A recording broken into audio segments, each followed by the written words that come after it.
D'abord, la priorité, c'est la prise en charge des personnes sans abri du fait du séisme, avec un attachement particulier aux orphelins, aux personnes vulnérables. Alors, ça veut dire quoi concrètement? Ça veut dire continuer à avoir des kits alimentaires, des couvertures, des vêtements, évidemment de pouvoir les héberger, avoir également des médicaments et des lits.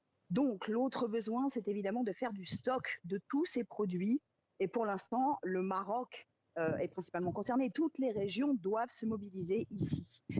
Il y a enfin cette idée qu'un compte va être ouvert. Ça peut paraître anodin comme ça, mais pas du tout. Ça va permettre notamment tous les dons qui doivent arriver. Alors les dons financiers de Marocains, c'est-à-dire de citoyens, mais également de tous les organismes publics et privés, puisque, vous l'avez dit, les besoins vont se multiplier et s'éterniser sur des mois.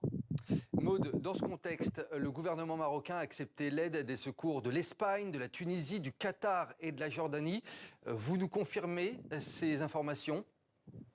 Oui, effectivement. Aujourd'hui, enfin pour l'instant, on ne parle que de ces 4 pays.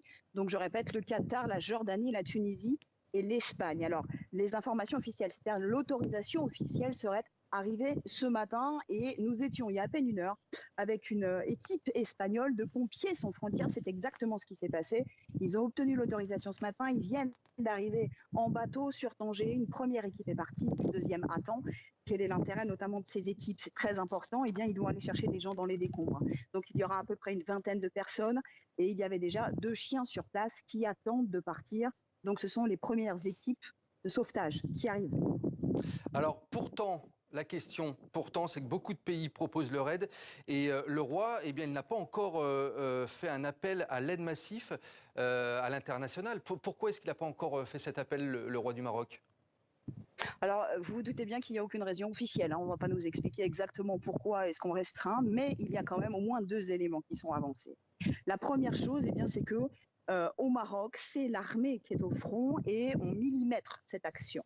Donc l'idée pour l'instant, c'est qu'en multipliant l'aide internationale, donc des équipes étrangères sur le terrain, on ne va pas forcément faciliter cette coordination, mais ajouter encore du travail.